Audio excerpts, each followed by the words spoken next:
नमस्कार विद्यार्थियों, एक बार पुनः आप लोगों का जय बालाजी यूट्यूब चैनल में हार्दिक स्वागत है।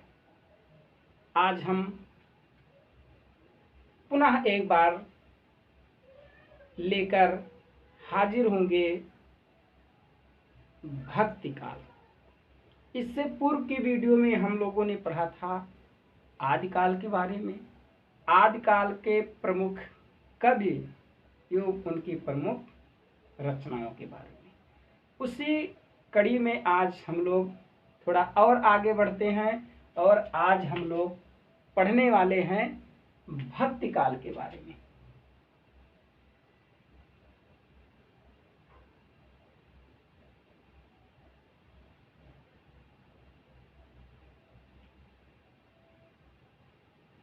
भक्ति काल या पूर्व मध्यकाल।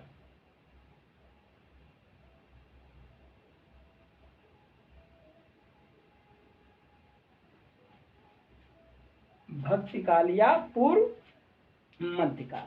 तो भक्ति काल कहें या पूर्व मध्यकाल कहें, जिसका अगर हम संवत की बात कर लें तो संवत इसका जो है 1375 से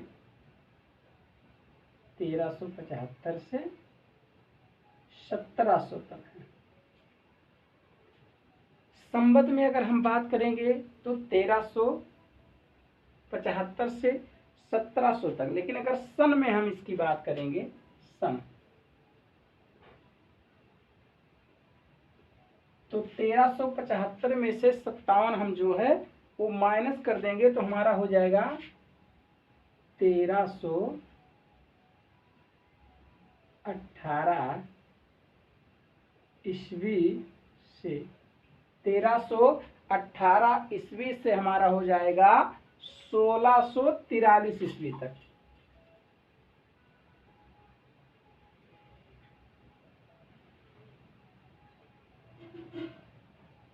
ये हो गया इसका समय यानी भक्ति काल का समय या पूर्व मध्यकाल का समय। संवत में अगर इसकी हम बात कर लेंगे, संवत हो चाहे सन हो, दोनों का काम है समय की गणना करना, समय को बताना। तो अगर सन में हम बात कर लें, ये आचार्य रामचंद्र शुक्ल के अनुसार जो संवत इसका है 1375 से 1700 तक और सन 1318 ईस्वी से 1643 ईस्वी तक। चलिए अब आगे हम बढ़ते हैं। अब इस काल में हम लोग बात करने वाले हैं जो प्रमुख कवि हैं और उनकी जो प्रमुख रचनाएं हैं। तो प्रमुख 4 कवि हैं भक्ति काल के अंतर्गत जिनसे संबंधित प्रश्न परीक्षा में पूछे जाते हैं। तो आपके कबीरदास हैं, मलिक मोहम्मद जायसी हैं, सूरदास हैं और तुलसीदास हैं। ये प्रमुख कवि हैं और इन्हीं 4 कवियों को हमें पढ़ना है। इन्हीं 4 कवियों से संबंधित प्रश्न और रचनाएं पूछी जाती हैं। तो भक्ति काल को मुख्य रूप से 2 भागों में विभाजित किया गया है। भक्ति काल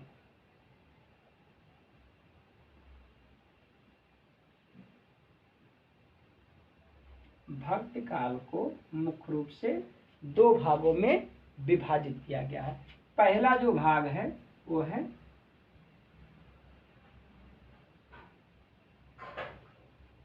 निर्गुण शाखा और दूसरा जो हमारा है वो हो जाएगा सगुण शाखा।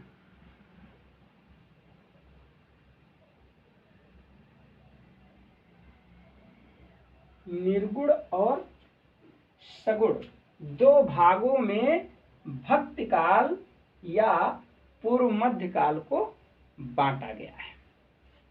अब फिर हम निर्गुण भक्ति शाखा को भी 2 भागों में विभाजित करते हैं। निर्गुण भक्ति शाखा को कितने भागों में विभाजित करते हैं? 2 भागों में। अब ये 2 उपभाग कौन कौन से हो जाएंगे? पहला हमारा हो जाएगा ज्ञानाश्रयी शाखा,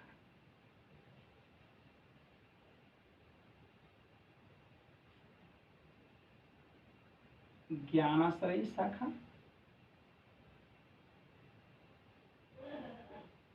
अगला जो हमारा होगा ये होगा प्रेमाश्रयी शाखा,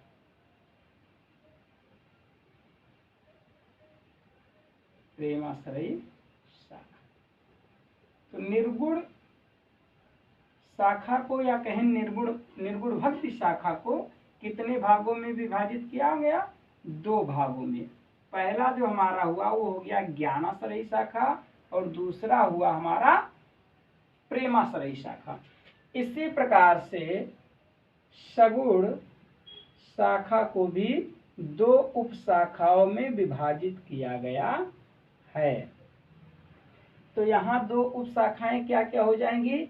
एक हो जाएगा राम भक्ति शाखा, राम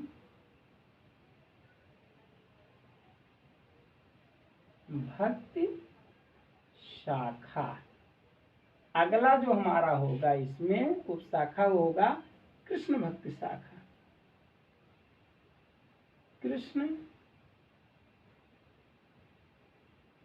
भक्ति शाखा। तो इतनी बात यहाँ क्लियर हो गई कि भक्ति काल को मुख्य रूप से 2 भागों में विभाजित किया गया। पहला हमारा हो गया निर्गुण भक्ति शाखा और दूसरा हो गया सगुण भक्ति शाखा। इनकी 2 उपशाखाएं हैं। तो निर्गुण भक्ति शाखा की 2 उपशाखाएं ज्ञानाश्रयी शाखा और प्रेमाश्रयी शाखा। सगुण भक्ति शाखा की जो 2 शाखाएं हैं वो है राम भक्ति शाखा और दूसरा हमारा है कृष्ण भक्ति शाखा। अब इसमें हम जानते हैं कि इस शाखा के प्रमुख कवि कौन हैं और उनकी प्रमुख रचनाएं क्या हैं। तो यहाँ जो ज्ञानाश्रयी शाखा के प्रमुख कवि हैं जिनसे संबंधित प्रश्न पूछे जाते हैं वो हैं कबीरदास। हमारे हो जाएंगे कबीर दास। और इनकी जो रचना होगी, रचना ये होगी कवि। कवि कौन होंगे? कबीर दास। और इनकी जो रचना हो जाएगी वो हो जाएगी बीजक, बीजक। इसको 3 भागों में विभाजित किया गया है, साखी, शबद और रामायणी।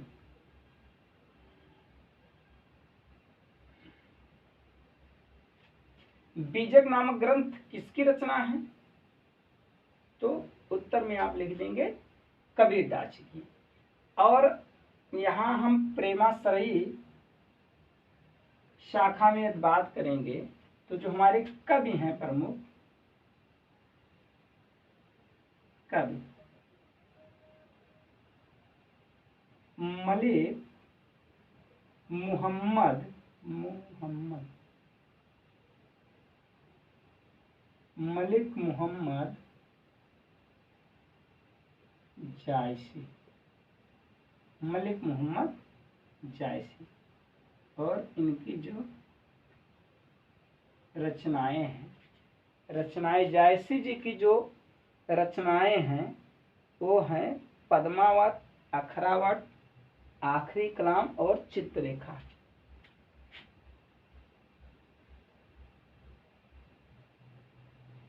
पद्मावत, अखरावट,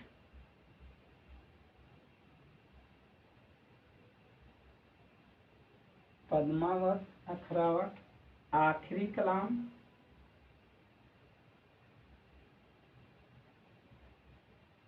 आखिरी कलाम और आपकी हो जाएगी चित्ररेखा।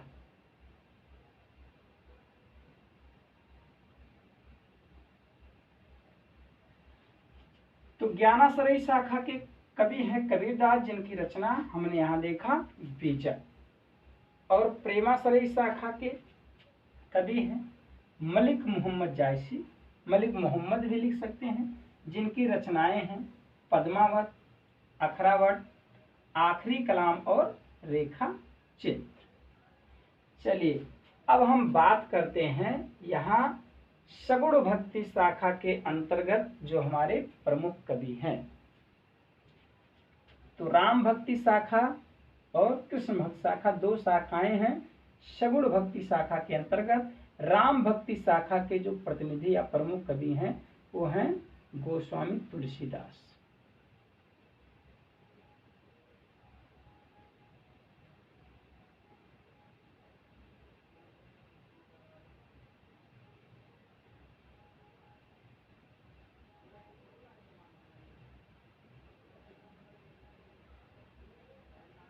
गोस्वामी तुलसीदास। अब यहाँ हम गोस्वामी तुलसीदास जी की रचनाओं को देख लेते हैं। इसमें आपका है रामचरितमानस, विनय पत्रिका, कवितावली, गीतावली, दोहावली। पहला हम ले लेते हैं यहाँ रामचरितमानस।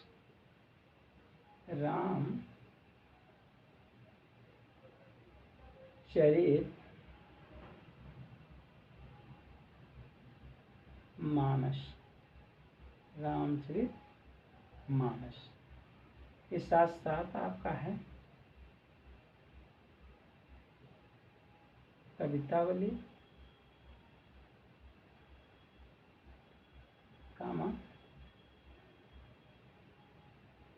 गीतावली, गीतावली, दोहावली। कवितावली, गीतावली, दोहावली, कृष्ण गीतावली, रामलला नाछो, कृष्ण गीतावली, रामलला,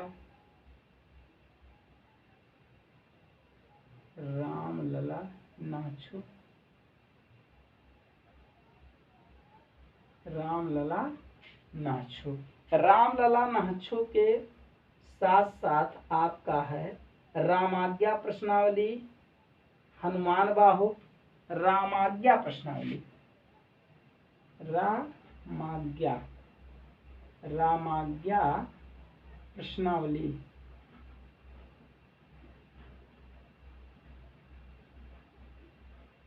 रामाज्ञा प्रश्नावली के साथ साथ आपका हो जाएगा हनुमान बाहु, पार्वती मंगल, जानकी मंगल,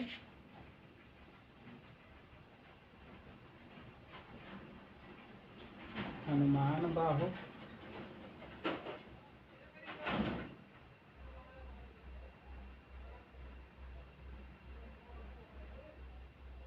पार्वती मंगल, जानकी मंगल,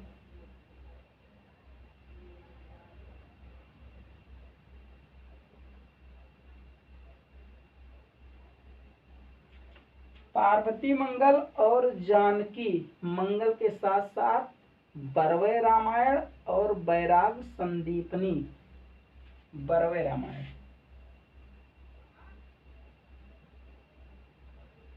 बरवे रामायण और आपका हो जाएगा बैराग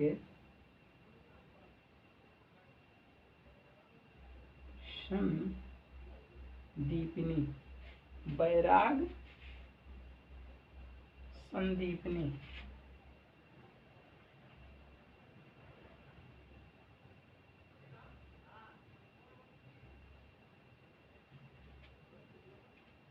तो गोस्वामी तुलसीदास जी की जो रचनाएं हैं ये यहाँ आपका होगा बैराग संदीपनी, दीपनी।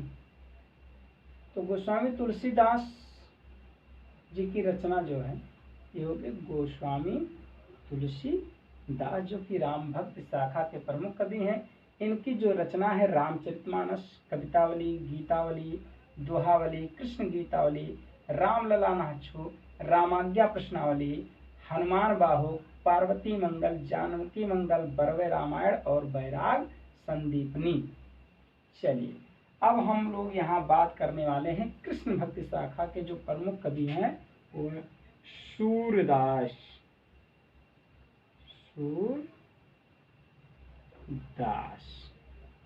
कौन है? सूरदास। अब सूरदास जी की रचनाओं के बारे में हम बात कर लेते हैं।